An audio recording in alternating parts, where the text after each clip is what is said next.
말씀은 누가복음 11장입니다. 11장 1절부터 4절까지 말씀 우리 한 절씩 교독하도록 하겠습니다.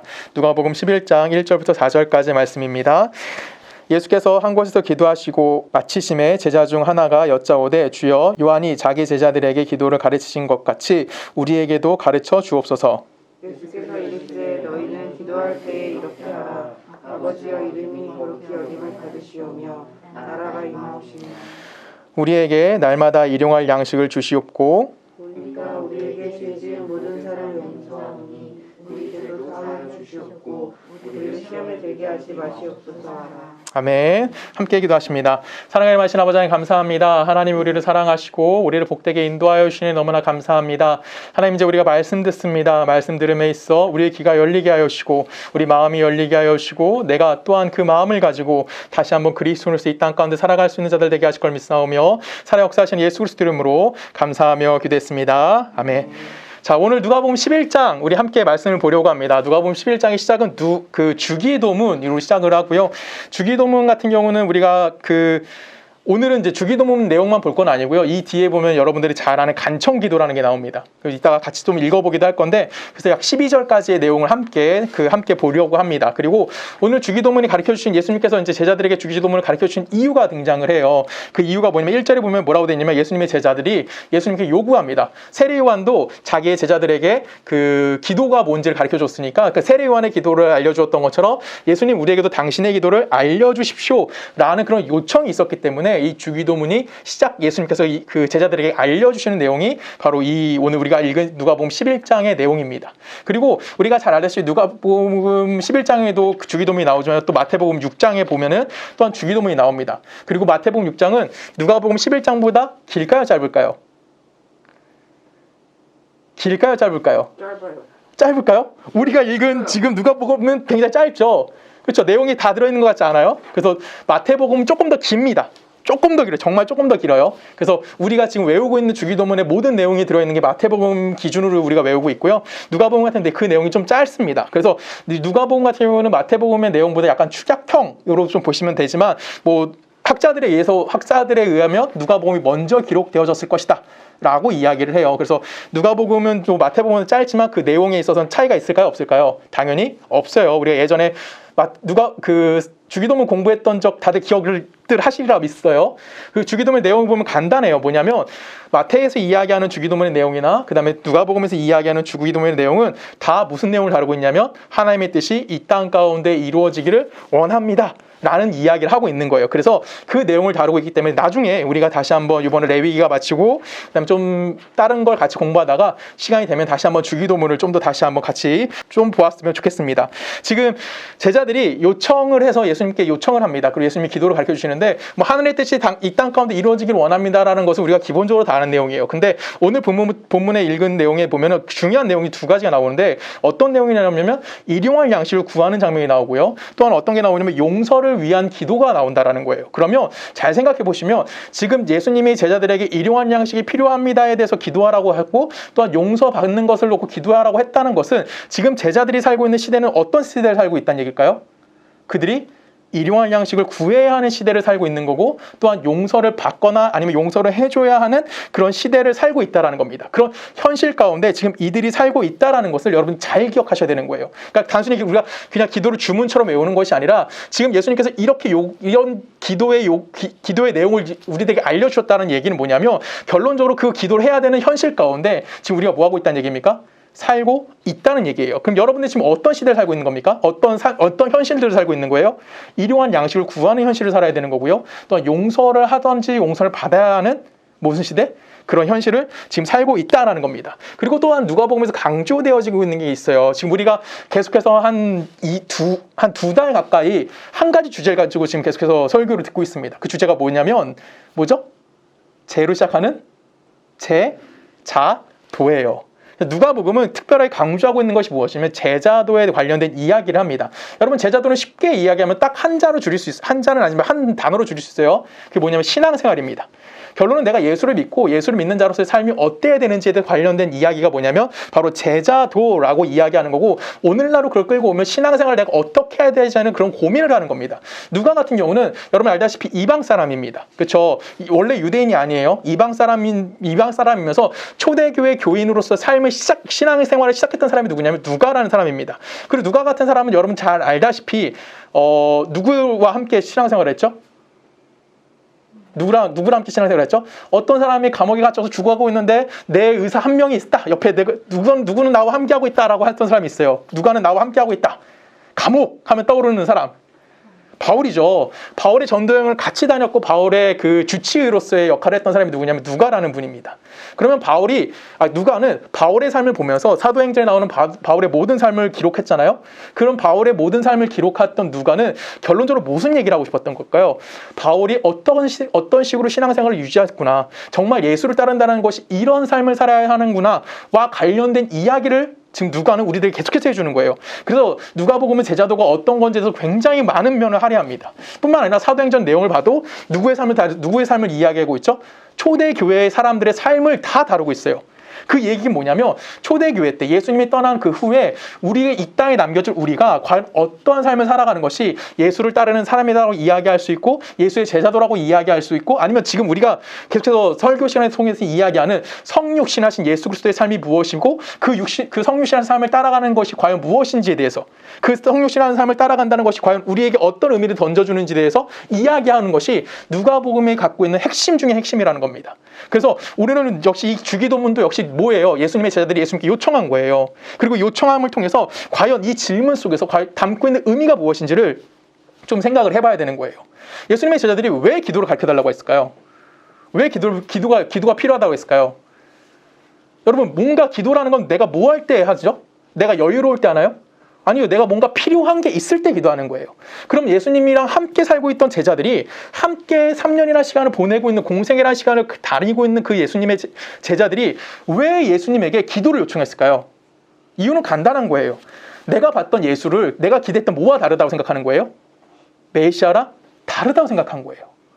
그들이 생각했던 메시아, 예수가 분명히 메시아라는 걸 알겠는데 그들이 그동안 개념 가운데 있었던 메시아는 어떤 메시아예요? 힘이 있고 권력이 있는 힘이었어요. 그래서 로마로부터 독립을 해야 되는 거고요. 또한 하나님의 나라를, 눈에 보이는 하나님의 가시적 나라를 만들어야 되는 분이 누구냐면 메시아란 분, 지금 우리와 함께 있는 예수란 분인데, 이 예수를 따르다 보니까 이분이 하는 일이 너무 이상한 거죠. 맨날 가난한 사람들만 만나러 가고요. 맨날 어려운 사람들만 만나러 가고요. 병자들을 고쳐주고요. 하지만 결론적으로 예수님이 뭐 하고 있어요? 로마로부터 독립 전에 힘을 가진 것처럼 보일까요? 안 보일까요? 보이지 않는 거예요. 그래서 이 제자들이 지금 뭘 요청하는 겁니까? 예수님, 내가 기도하는 거와 좀 다르니까 우리가 그러면 어떤 기도를 해야 할까요? 라고 그런 마음이 뭐 하는 거예요? 그 기도의 요청이 돼서 이루어지고 있는 거예요. 이건 우리가 신앙생활하는 거랑 크게 다르지 않는다고 저는 생각을 합니다. 여러분, 우리가 신앙생활을 분명히 하고 있어요. 그렇죠? 근데 우리가 하는 신앙생활은 어떤 신앙생활이 되기 원해요? 내가 원하는 신앙생활은 어떤 거죠? 1차적으로 생각해 볼게요. 1차적으로. 내가 예수를 믿어요. 그럼 1차적으로 우리는 어떤 신앙생활을 하고 싶냐면 좀 편한 신앙생활을 하고 싶어요. 남들보다 좀 괜찮은 삶을 살고 싶고요. 남들보다 좀 좋은 직장을 다니고 싶고요. 정말 내가 정말 엄청난 부자가 되거나 아니야 엄청난 삶을 살아서 막 반짝반짝한 삶을 살고 싶어요. 이런 얘기를 하지는 않잖아요.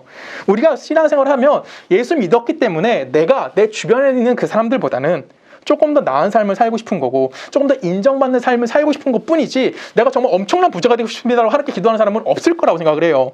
우리가 예수를 믿음을 통해서 가장 1차적으로 우리에게 요청되어지는 건 뭐냐면 현실적인 문제가 조금 더 해결되어지길 원하는 거예요. 쉽게 말하면 1차적인 문제는 뭐와 관련이 있다는 거예요? 세상적인 것과 관계가 있다라는 거예요. 고통도 없었으면 좋겠고요. 세상 기준에서 우리가 좀 더 행복했으면 좋겠고 남에게 아쉬운 소리를 안 했으면 좋겠습니다 라는 것을 요청하는 것이 뭐냐면 우리의 삶이라는 거예요. 그것이 바로 누가 동일했냐면 예수를 따르고 있었던 제자들과도 동일했던 거고, 오늘 우리가 살고 있는, 우리가 이야기하는 우리의 신앙도 이와 크게 차이는 나지 않는다라는 거예요. 그래서 예수님이 우리에게 뭘 가르쳐 주는 겁니까? 야, 너 기도할 때 일용할 양식을 위해서 기도해 라고 하는 거예요. 그리고 또 너는 기도할 때 뭐 하라고요? 너는 어떤 걸 하라고요? 너는 용서를 위해서 기도해야 한다면서 이야기하고 있다라는 겁니다. 우리가 이러한 양식을 구해야 되는 삶을 살아야 되는 거고요. 내가 용서가 필요하다는 것을 아는 것이 결론적으로 누구의 뜻이 이루어진다는 거예요.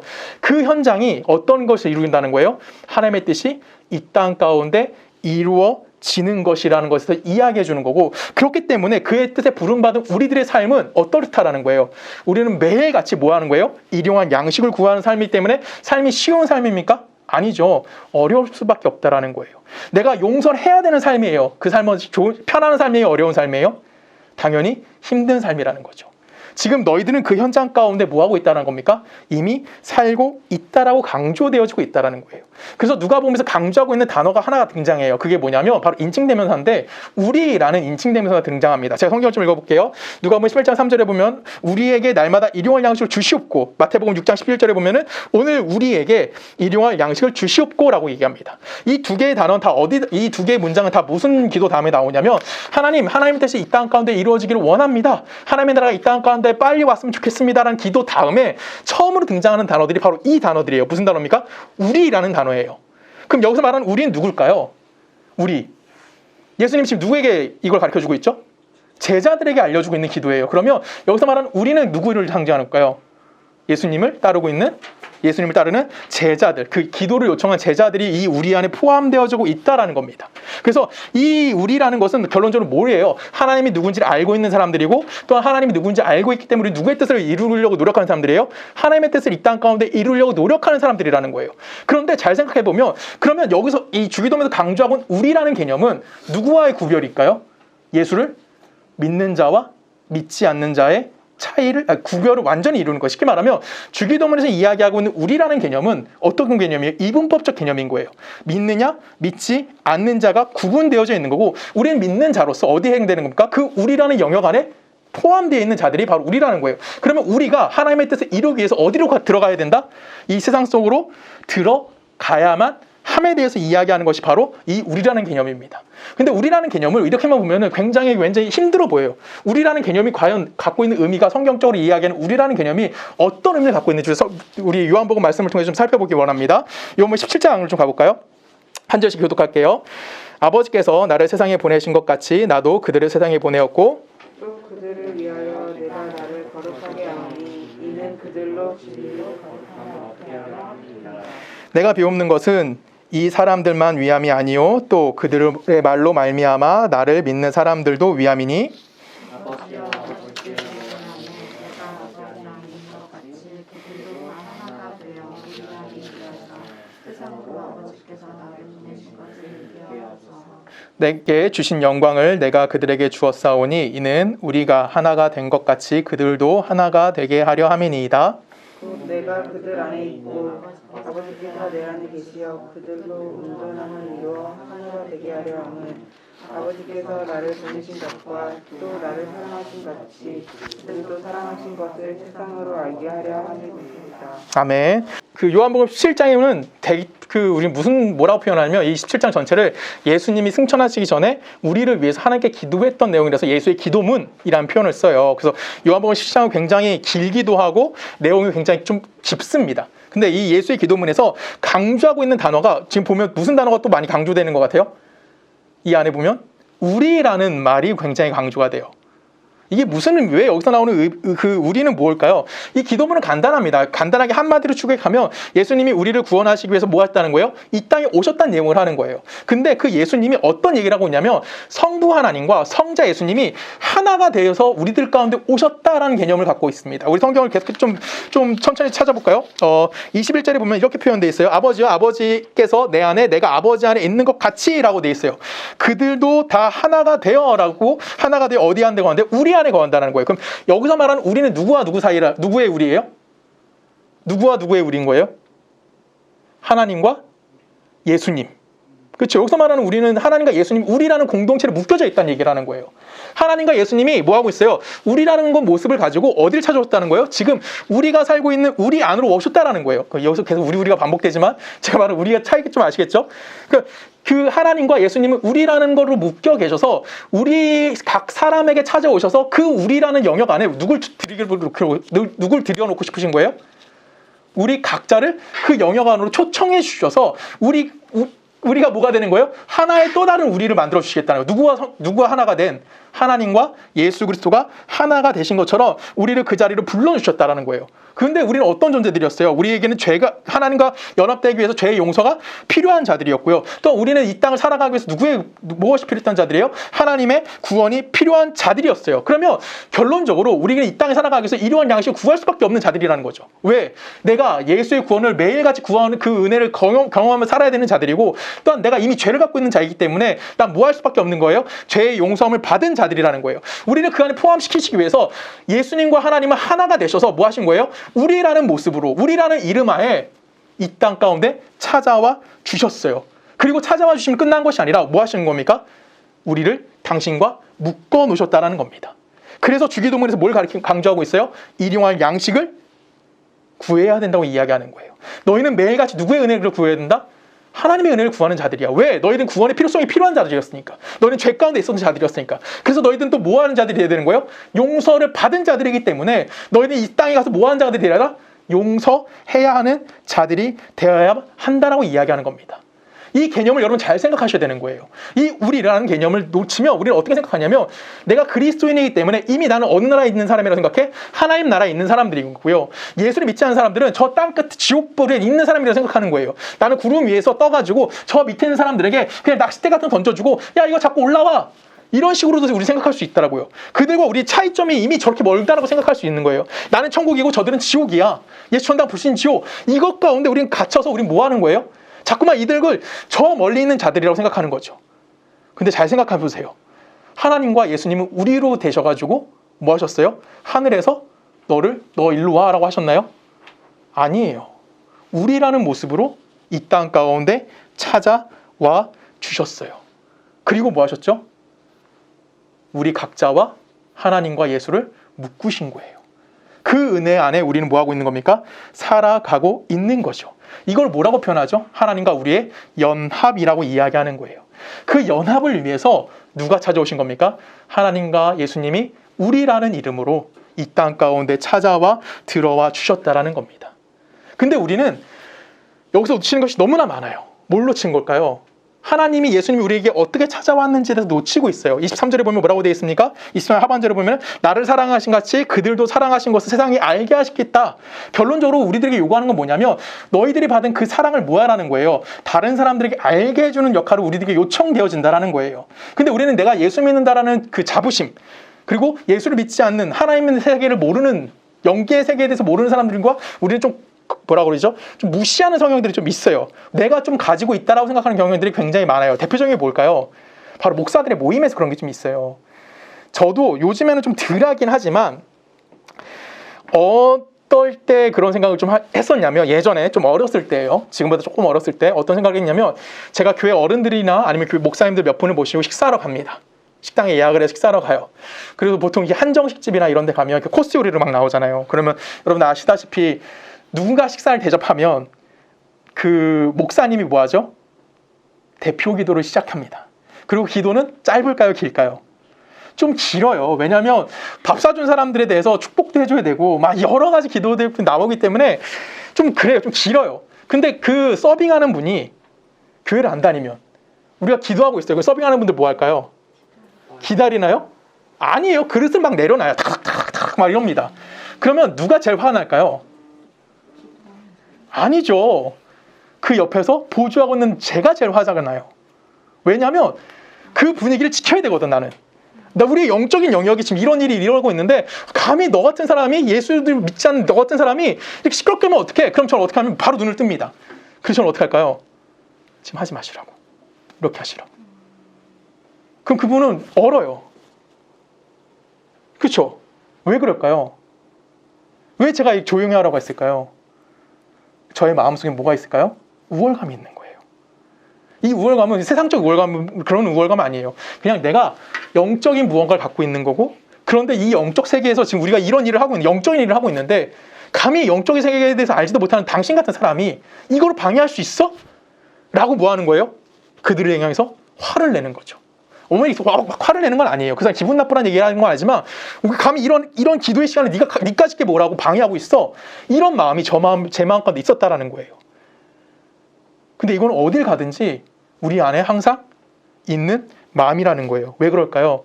우리는 맨날 그걸 잊어버리는 거예요. 하나님이 우리를 사랑해서 이 땅 가운데 찾아와 주셨고 우리를 만나 주신 거예요. 근데 그건 누구예요? 성부 하나님과 성자 하나님이 하나가 돼가지고 연합체를 가지고 우리들 가운데 오셔서 그 연합체 속에 우리를 묶어주시는 건데 우리는 그 묶임 때문에 뭐라고 생각하냐면 이미 난 여기 있다고 생각하는 거고 그렇지 않은 세상은 분리해서 생각하는 거예요. 그리고 이 분리된 세상은 내가 가고 싶은 세상이 아니야. 안 가야 되는 세상인 거예요. 난 이미 여기 있기 때문에 여기서만 내가 신앙생활을 하고 여기는 별개다 라고 생각할 수도 있다라는 겁니다. 그것이 바로 우리가 지금 뭐 하는 거예요? 이 땅 가운데 일용할 양식을 구해야 하는 거예요. 왜? 우리도 은혜가 필요했던 사람들이었거든요. 우리가 용서를 하기를 원합니다라고 기도하는 이유가 뭐예요? 우리가 뭐한 자들이었어요? 용서 받아야 했던 자들이었다라는 거예요. 그래서 주기도문 바로 다음에 무슨 기도가 나오냐면 간청기도라는 게 나와요. 이 간청기도는 여러분 다들 아시는 내용일 거예요. 우리 같이 읽어볼까요? 누가복음 11장 5절입니다. 한 절씩 읽습니다. 또 이르시되 너희 중에 누가 벗이 있는데 밤중에 그에게 가서 말하기를 벗이여 떡 세 덩이를 내게 구워달라.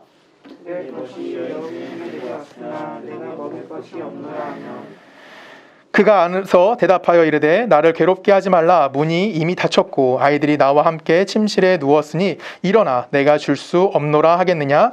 내가 너희에게 말하노니 비록 겉됨으로 인하여서는 일어나서 주지 아니할지라도 그 간청함을 인하여 일어나 그 요구대로 주리라.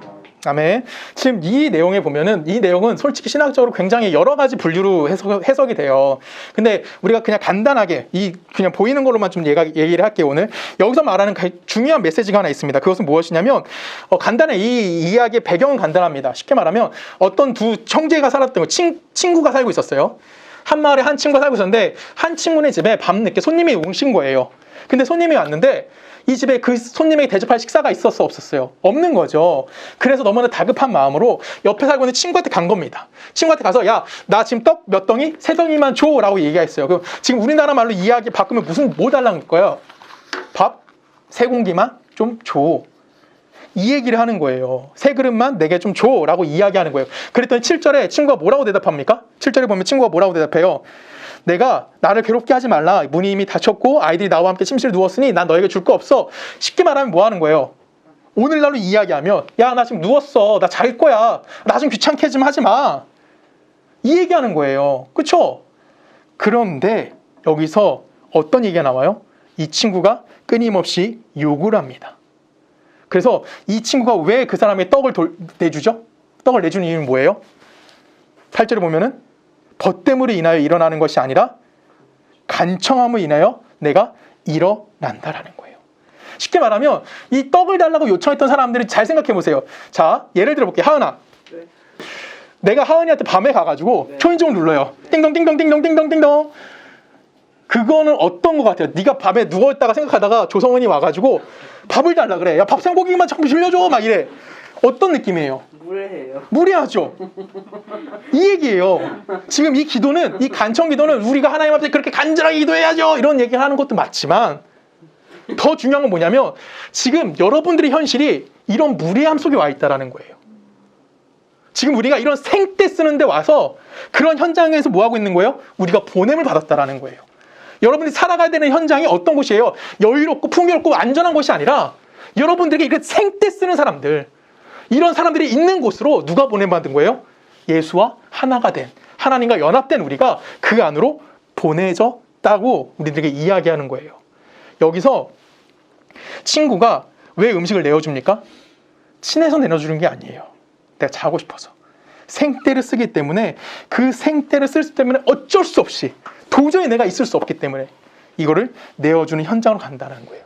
우리가 지난주에 봤던 선한 사마리아인 여러분들 기억하실 겁니다. 여러분, 선한 사마리아인이 강도로 만난 사람이 내가 선한 사마리아인 때문에 병이 나았습니다. 그 사람이 나를 고쳐줬습니다. 그 사람에게 너무 감사합니다. 동네방네 소문내고 다녔을까요? 그런 내용은 성경에 안 나와요. 그렇죠? 오히려 우린 누구 같은 자가 된 거예요? 강도처럼 떡을 달라고 하는 현실로 지금 여러분들이 여러분들이 보내져 있다는 겁니다. 지금 우리가 살고 있는 현실은 그 날강도가 지금 여러분들 공격하는 현상일 수도 있고요. 우리를 거반 죽게 된 사람들이 바로 우리일 수도 있다라는 거예요. 그런 현장 가운데 우린 뭐 하는 거예요? 보냄을 받았다라는 거예요. 그래서 우린 뭐 할 수밖에 없는 거예요? 일용할 양식을 구할 수밖에 없는 거고요. 또 나를 해코지 한 자들, 나를 공격하는 자들을 향해서 우린 뭐 해주는 거예요? 용서해 주어야 한다라는 거죠. 그러면 이게 또 힘든 거예요. 왜냐하면 우리가 그런 동일한 현상 가운데 살아가다 보면 내가 일용할 양식을 구하기도 하고 용서를 해야 됩니다라는 걸 구하기도 해요. 하나님께 그런 기도를 합니다. 왜? 내가 그리스도인이기 때문에 그런 기도를 한다고 칩시다. 근데 살다 보면 내가 일용할 양식의 은혜를 가지고 있는 자인지 아니면 내가 용서함을 베풀고 있는 자인지가 헷갈리기 시작하는 거예요. 왜 헷갈릴까요? 그 현장은 어떤 곳이에요? 힘들어요. 내가 열심히 선한 마음을 갖고 살려고 노력했더니 어떤 일이 발생해? 자꾸만 세상이 날 공격하잖아요. 세상이 날 힘들게 하잖아요. 그러다 보면 난 짜증이 나 안 나? 짜증이 나요. 솔직히 짜증 나죠? 난 선하게 행동했는데 나는 그리스도인처럼 행동했는데 내가 선함을 갖고 나아갔더니 뭐가 돼? 세상은 나를 공격하고 나를 아프게 해요. 그러면 세상이 생떼를 쓰는 사람들인 것 같을까? 아니면 내가 생떼를 쓰는 사람처럼 될까요? 그게 이제 우리 신앙생활에서 문제가 되기 시작하는 거예요. 내 신앙은 좋다라고 이야기하는데 현실적인 문제 앞에 빡 부딪혔더니 내 정체성이 흔들리기 시작하는 거예요. 이렇게 하는 게 맞을까? 내가 신앙생활을 이렇게 하면서 남을 미워하는 게 옳을까? 내가 신앙생활을 이렇게 하면서 주일날 예배 안 가는 게 옳을까? 내가 신앙생활을 한다고 이야기하면서 누군가를 미워하는 게 맞을까? 신앙생활은 그렇게 하면 돼요, 안 돼요, 여러분? 남을 미워하면 돼요, 안 돼? 남을 싫어하면 돼요, 안 돼요? 남을 해코지하면 돼요, 안 돼요? 안 된다고 배웠잖아요. 안 된다고 알고 있어요. 근데 현실 속에 들어가면 생떼 쓰잖아요. 현실 속에 들어가면 강도가 자꾸만 날 죽이려고 하잖아요. 그럼 나 힘들잖아. 그럼 뭐해? 솔직히 뭐해요? 그를 위해서 기도해 주나요? 그건 예수님이나 가능하지. 내가 남 욕 안 할까요? 저도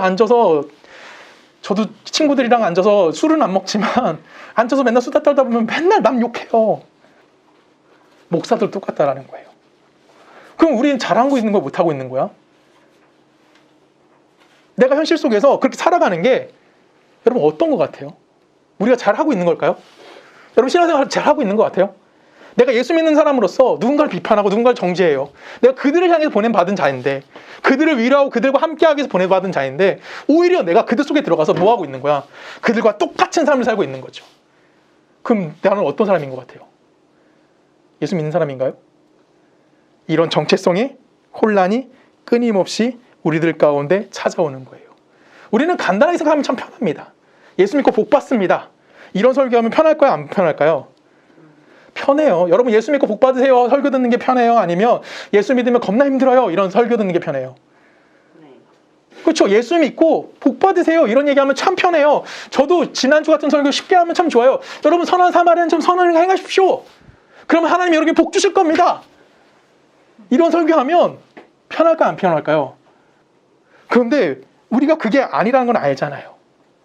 그게 옳지 않다는 걸 알아요. 근데 그게 뭐하죠? 절대 쉽지 않아요. 너무나 어렵고요.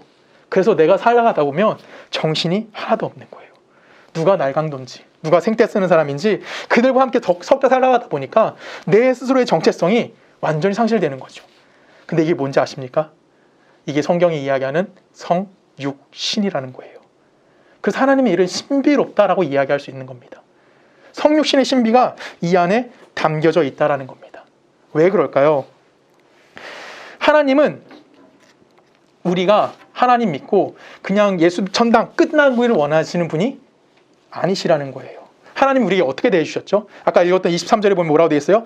나를 사랑하신 같이 그들도 사랑하신 것을 세상이 알게 하겠다. 결론적으로 하나님 우리를 뭐 하셨다는 거예요? 사랑하셨다는 거예요. 그냥 공중에 딱 떠가지고 어느 날 갑자기 이러면 참 편해요. 예수님이 공중기림 하세요. 세계 모든 사람 다 보겠죠.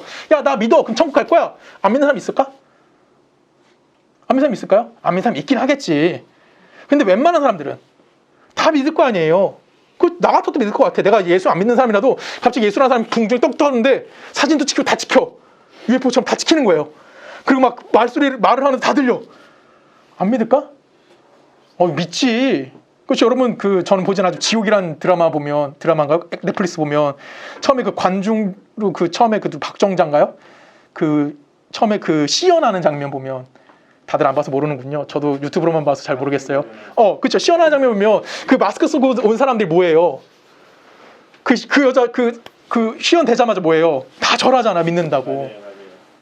눈으로 봤잖아. 그럼 이거는 이성으로 이해가 안 되는 거예요. 신비의 영역인 거죠. 하나님이 딱 그렇게 와서 하면 안 믿겠냐고. 얼마나 쉬워. 문제되지 않잖아. 근데 왜 그렇게 안 하실까? 그 이유는 간단해요. 하나님 우리를 뭐 하시기 때문에? 아까 23절에 보면 사랑하신대잖아요. 여러분, 사랑이란 건 뭐예요? 사랑은 누군가에게 내 거를 강요하는 게 아니에요.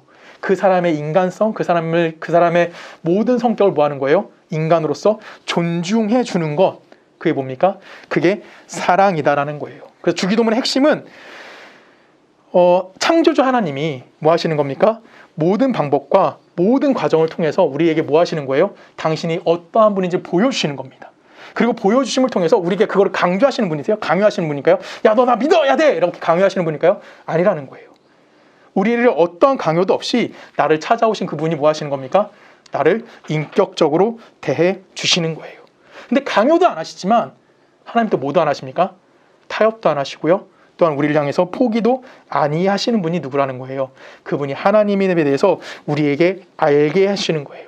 그래서 우리는 누굴 만나는 겁니까? 그 안에서 하나님을 만나게 되는 거예요. 그리고 그렇게 만난 하나님을 통해서 우리는 뭘 깨닫게 되는 거냐면 예수 그리스도가 이 땅에 오신 목적이 무엇인지를 정확하게 알 수 있게 되는 거죠. 그래서 그 예수 그리스도를 통해서 우리는 뭘 깨닫게 되는 겁니까? 하나님이 요구하시는 성육신이 기독교한 대표적인 내용이라는 것을 우리들에게 이야기하는 거고요. 이 예수를 제외시키곤 우리가 기독교에 대해서 이야기할 수 있을까요? 없을까요? 절대 이야기할 수가 없다라는 겁니다. 우리 계속해서 좀 성경 읽어볼까요? 요한복음 14장 가봅니다. 14장 8절이에요. 한 절씩 읽을게요. 빌립이 이르되 주여 아버지를 우리에게 보여 주옵소서. 그리하면 족하겠나이다. 예수께서 이르시되 빌립아 내가 이렇게 오래 너희와 함께 있으되 내가 나를 알지 못하느냐. 나를 본 자는 아버지를 보았거늘 어찌하여 아버지를 보이라 하느냐. 내가 아버지 안에 거하고 아버지는 내 안에 계신 것을 내가 믿지 아니하느냐. 내가 너희에게 이르는 말은 스스로 하는 것이 아니라 아버지께서 내 안에 계셔서 그의 일을 하시는 것이라. 내가 아버지 안에 거하고 아버지께서 내 안에 계시는 이들아 그렇지 못하겠거든 행하는 그 일로 말미암아 나를 믿어라. 내가 진실로 너에게 이르노니 나를 믿는 자는 내가 하는 일을 그도 할 것이요 또한 그보다 큰 일도 하리니 이는 내가 아버지께 감이라. 아멘. 지금 여기서 강조되어 있는 게 하나 있어요. 지금 빌립이라는 예수님의 제자가 예수님에게 무엇을 요청하죠? 8절에 보면은 아버지를 보여주세요 라고 얘기해요.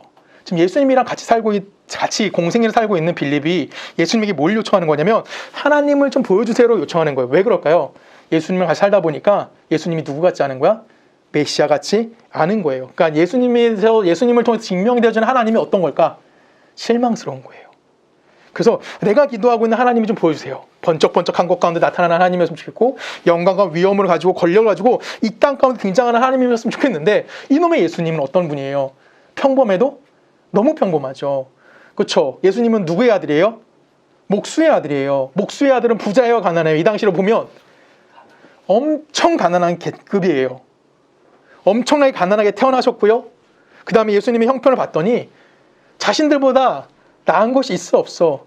자기들 것보다 나은 것도 없는 거예요. 그래서 빌립이 예수님을 향해서 뭐라고 얘기하냐면 아버지 좀 보여주세요. 그에 대한 예수님이 뭐라고 얘기합니까? 9절에 보면 예수님이 뭐라고 대답해요? 나를 본 자는 아버지. 그쵸? 나를 봤으면 아버지를 본 거야. 내가 살아가는 모습이 하나님이 이야기하시는 모든 모습이야 라고 이야기하신다라는 거예요.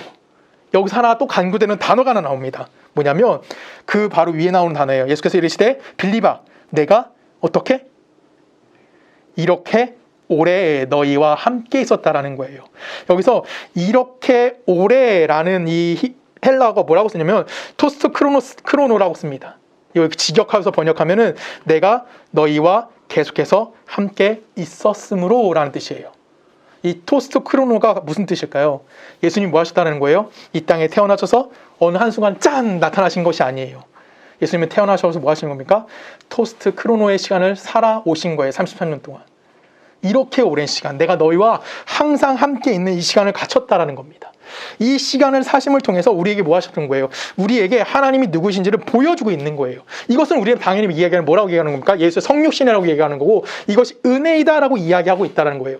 그런데 우리는 이런 삶을 살고 있느냐라고 이야기를 던지는 거죠. 예수님께서 우리와 뭐 하신 거예요? 이렇게 오랜 시간 동안 이렇게 오래 뭐 하는 거예요? 이 시간 동안 항상 처음부터 끝까지 내가 너희와 함께 했던 이 시간을 너희는 이 세상에 들어가서 그런 시간을 살고 있느냐? 라고 질문을 던지는 거예요. 우리가 그렇게 하지 못하기 때문에 지금 빌립이 뭐 하는 거예요? 예수님에게 물어보는 거예요. 하나님 좀 보여줘요. 아버지 좀 보여줘요. 능력 좀 보여줘요. 짠! 하고 뭔가 나타났으면 좋겠어요. 우리에게 동일한 거예요. 여러분들이 동일한 질문하는 거예요. 지금 토스크로노의 시간 살고 있니? 라고 질문 던지는 거죠. 여러분 살고 계십니까? 여러분 하나님이 어떤 분이시길 원해요? 하나님이 거룩하신 분인 거 다 알아요. 하나님이 능력 있는 분인 거 다 알아요. 그 세상 가운데 하나님이 성육신을 임하셔서 그 성육신한 삶을 우리가 따라야 되는 사람인 것도 알아요. 근데 정작 우리는 내게 주어진 현장 가운데 뭐 하지 못한 사람들이죠? 인정하지 못하고 그것을 받아들이지 못한 사람들이라는 거예요. 우리는 뭐 하고 살고 있어요? 우리 여러분 생각해 볼까요? 여러분이 태어나서 죽을 때까지 여러분 주변에 수많은 사람들을 만납니다. 여러분 대한민국에 태어나셨나요? 여러분 지금 부모님 밑에 태어나셨나요? 아니죠. 여러분 직장에 갔어요. 여러분 직장에서 직장 동료들 여러분이 골라서 그 직장을 만들었나요? 아니죠. 그렇죠. 지금 우리 교회 그렇죠. 여러분이 골랐어요. 아, 나 목사는 조성은, 사모는 정지영, 누군 누구, 여긴 누구 이렇게 다 골라놓고 아 이제 나 가야지 하고 딱 들어갔더니 딱 그렇게 완성돼 있나요? 내가 선택할 수 있는 건 하나도 없는 거예요. 내 주변에 있는 모든 환경은 이미 하나님이 뭐 하신 거예요? 다 정하셨고요. 정해놓은 그 현장 속에 누굴 보내시는 겁니까? 여러분들을 보내주신다라는 거예요. 왜 보냈을까요? 아까 얘기했던 우리라는 그 공동체 안에 우리를 보내시는 것을 통해서 그 공동체 안에 그들을 모아시기 원해서 묶으시기 위해서 하나님이 나를 하나님과 묶으셨던 것처럼 나를 그곳에 보내서 뭐 하는 거예요? 그 우리를 묶으시겠다라고 이야기하는 거예요. 그들과 나를 묶으시겠다라고 이야기하는 겁니다. 그것이 지금 우리들에게 이야기하는 거예요. 내가 선택할 수 있는 건 없어요. 하나님이 이미 뭐 하고 계신 거예요? 다 준비해놓고 계시다라는 거죠. 그리고 뭐 하는 겁니까? 우리를 그 안으로 보내놓으셨다라는 거예요. 그걸 여러분 잘 생각하셔야 돼요. 요한복음 17장 23절에 아까 읽었던 거기에 보면은 제가 다시 읽을게요. 곧 내가 그들 안에 있고 아버지께서 내 안에 계시어 그들로 온전함을 이루어 하나가 되게 하려고 온전함을 이루어 뭐 하기 위해서 하나님과 우리가 하나 되었고요. 또한 우리를 그 속에 보내서 그들을 또한 우리 안으로 또 초청하기 위해서 여러분 뭐 했다고요? 여러분들을 그 자리로 보내주셨다라는 거예요. 쉽게 생각하면 여러분들이 예수님을 요청해서 예수님이 여러분이 찾아오신 분들입니까? 아니에요. 예수님은 우리가 요청하지 않았음에도 우리를 먼저 찾아와 주셨고요. 우리를 불러주셨고요. 우리를 품어주심을 통해서 우리 안으로 우리가 들어가게 되어진 거예요. 그리고 우리와 묶으셔서 우리를 당신의 제자 삼아주신 거예요. 그 묶임을 가지고 성육신 하신 예수 그리스도의 삶과 동일한 삶의 현장으로 우리를 다시 보내주시는 거예요. 왜? 그곳에 있는 자들에게도 묶임의 역사와 묶임의 은혜가 필요하기 때문에 우리를 그곳에 보내는 겁니다. 그것이 어떤 곳이에요? 일용할 양식을 구해야 되는 곳이고요. 그것이 용서를 구해야 되는 곳이고요. 그것이 생때 쓰는 곳이고요. 그것이 강도가 울거리는 곳이에요. 그래서 내가 정체성이 상실되는 그곳, 내가 그 정체성을 정말 잘 유지할 수 없는 그런 현장 가운데 누굴 보내는 거예요? 여러분들이 그 안으로 들어가는 겁니다. 이게 뭐라고요? 이게 신앙생활이에요.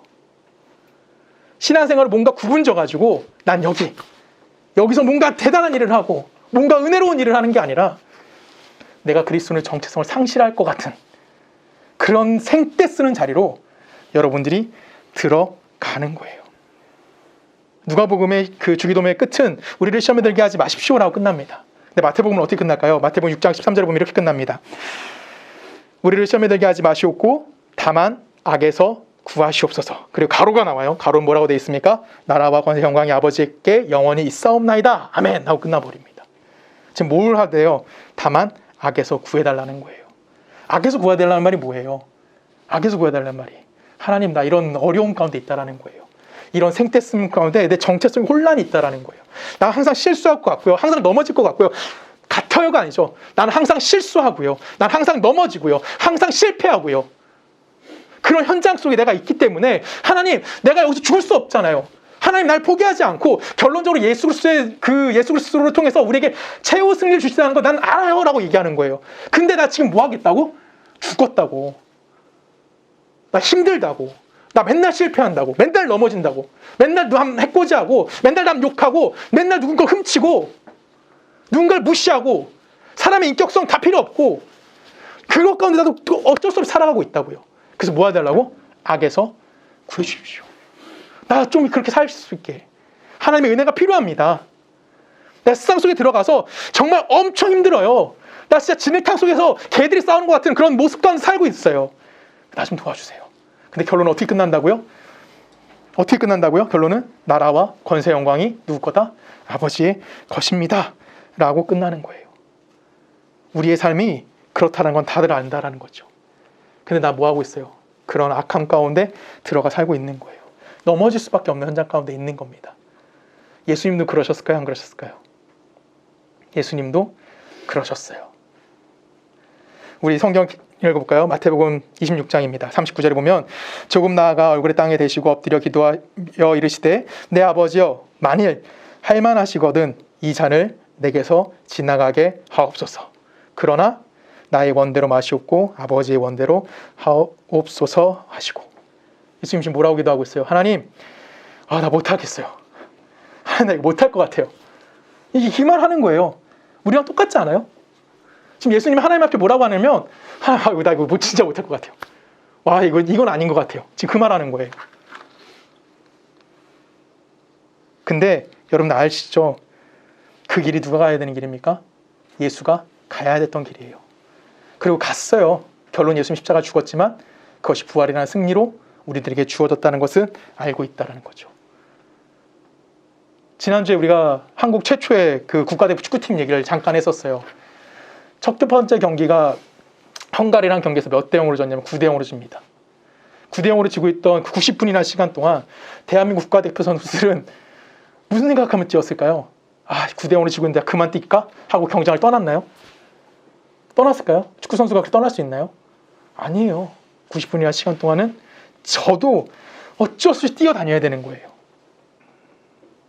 그게 그들이 뭐 하는 거예요? 선택의 여지가 없이 그들은 지도로 뛰는 것이 경기 중에 포기하지 않잖아요. 포기할 수 없는 상황인 거거든요. 경기 9대 0으로 지고 있다가 그만하자고 다 나가나요? 아니죠. 90분이 끝나는 그 시간까지 뭐 하는 겁니까? 이들은 또 뛰고 또 뛰고 또 뛰는 겁니다. 그들에게 선택의 여지가 없어요. 무조건 뛸 수밖에 없는 거예요. 여러분도 동일한 겁니다. 여러분 현실 어떻습니까? 여러분 현실적 기도 뭐 하세요? 어떤 기도 하세요? 어떤 기도 제일 많이 하니? 그쵸? 왜? 지금 내가 살고 있는 것보다 뭐 하는 거예요? 조금 더 괜찮게. 지금 내가 살고 있는 현장보단 조금 더 나은 삶을 위해서. 그쵸? 이게 뭐라고요? 지극히 정상적인 신앙 생활이라고요.